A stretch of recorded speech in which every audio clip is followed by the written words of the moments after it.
Bapak, Ibu, saudara-saudari sekalian yang terkasih dan dikasihi Tuhan. Sosok Yusuf begitu penting dalam karya keselamatan. Maka perayaan hari ini memiliki arti yang mendalam bagi kehidupan kita. Untuk itu pada malam ini kita akan mencoba merenungkan satu poin yang nanti diambil dalam 3 makna. Poin itu adalah tentang mimpi Yusuf. Dalam Injil kita menemukan mimpi Santo Yusuf. Ada berapa mimpi? Pernah membuka kitab suci, ada berapa mimpi? Ada 4 mimpi. Nah, mari kita coba lihat mimpi-mimpi itu. Mimpi yang pertama, ketika Yusuf berada dalam dilema karena Maria tunangannya sudah mengandung. Dalam dilema yang seperti itu, malaikat Tuhan nampak kepadanya dalam mimpi yang mengatakan, "Janganlah engkau takut mengambil Maria sebagai istrimu." Yusuf menanggapinya dengan segera bangun dari tidur dan berbuat seperti yang diperintahkan malaikat Tuhan itu kepadanya, mengambil Maria sebagai istrinya.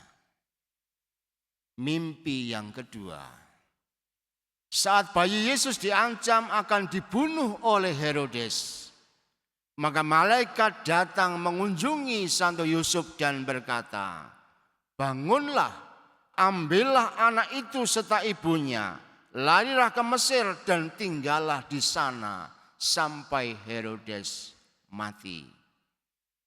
Yusuf bangun dan pada malam itu juga ia membawa anak Yesus serta ibunya menyingkir ke Mesir dan tinggal di sana sampai Herodes mati. Mimpi yang ketiga,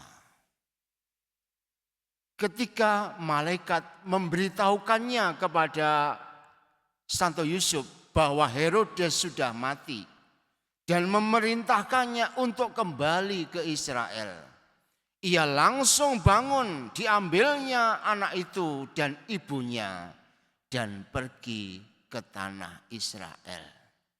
Tetapi dalam perjalanan ia mimpi yang keempat, supaya ia pergi ke Galilea, ke sebuah kota bernama Nazaret. Karena Arkelaus yang menjadi raja di Yudea, yang menggantikan Herodes, itu adalah anak dari Herodes. Maka ia pun taat dan kemudian berbelok arah menuju Galilea. Apa yang bisa kita maknai dari mimpi-mimpi itu? Tapi yang pertama mesti kita ingat bahwa mimpi yang dimaksud di sini tidak seperti yang mimpi-mimpi kita. Kadang-kadang kita ini mimpi misalnya digigit ular, sudah senang, berarti ini akan nikah ini. Atau mimpi apa begitu ya, digigit tikus, ini bahaya ini, karena digigit tikus berarti akan banyak harta bendanya hilang ini dan seterusnya. Bukan itu yang dimaksud. Yang makna yang pertama berarti begini. Mimpi dalam konteks Santo Yusuf adalah inspirasi yang keluar dari Allah. Dalam keadaan tidur pun ia selalu berkomunikasi dengan Allah. Kadang-kadang kan kita mengatakan, bagaimana saat tidur bisa berkomunikasi dengan Allah? Dalam buku peziarah, doa yang tidak kunjung putus juga diceritakan bahwa ketika kita belajar menyebutkan Tuhan Yesus Kristus, "Kasihanilah aku seturut nafas kita," dan itu diulang-ulang sampai kemudian menjadi satu dengan batin kita. Disitulah kemudian kita menjadi orang yang sungguh-sungguh terjaga di dalam doa. sehingga dalam waktu tidur pun seseorang bisa bersatu dengan Allah. Maka di sini dalam konteks itulah, dalam konteks inspirasi dari Allah itulah, Santo Yusuf mendapatkan perintah dari Allah untuk melakukan segala sesuatu yang dikehendaki oleh Allah. Dan karenanya kita dapat melihat ia selalu taat kepada kehendak Allah. Kemudian makna yang kedua, ternyata dalam Injil kita temukan melalui mimpi tadi, kita tidak menemukan satu kata pun dari Santo Yusuf. Ia tidak berargumentasi. Misalnya ketika diminta untuk menerima Maria sebagai istri, dia tidak mengatakan apa-apa.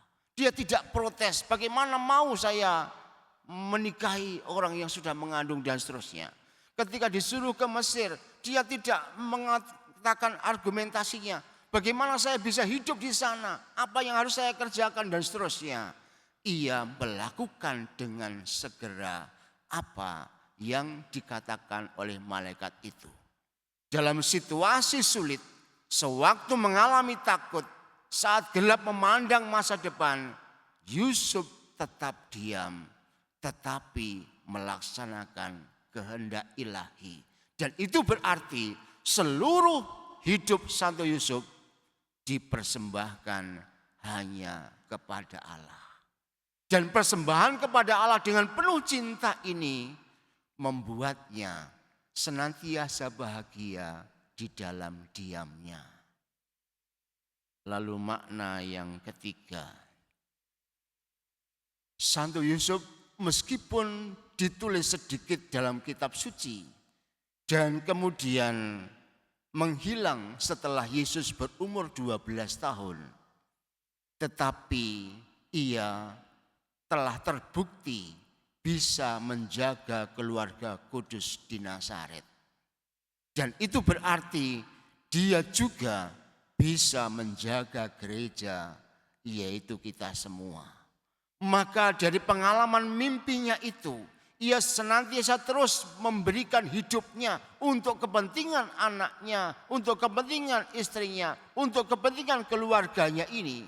Maka kita yakin ia pun dalam hidupnya yang sekarang juga memiliki keutamaan memikirkan gereja kudus, kita semua yang adalah murid-murid putranya.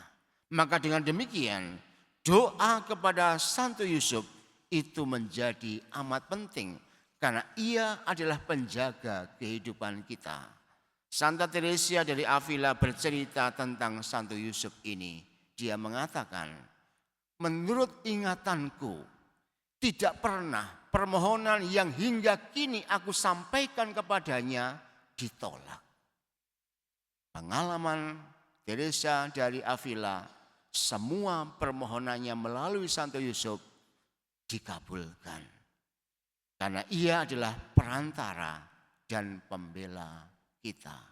Oleh karena itu marilah kita juga berusaha memperkuat iman kita, seraya mohon perlindungan dan penjagaan dari Santo Yusuf bagi kita, juga bagi keluarga kita, dan juga bagi orang-orang sekitar kita, agar kita menjadi orang-orang yang seperti dia, mau taat kepada Allah, dan kemudian memiliki pengalaman iman yang mendalam, dan akhirnya dipersatukan dengan Allah pula.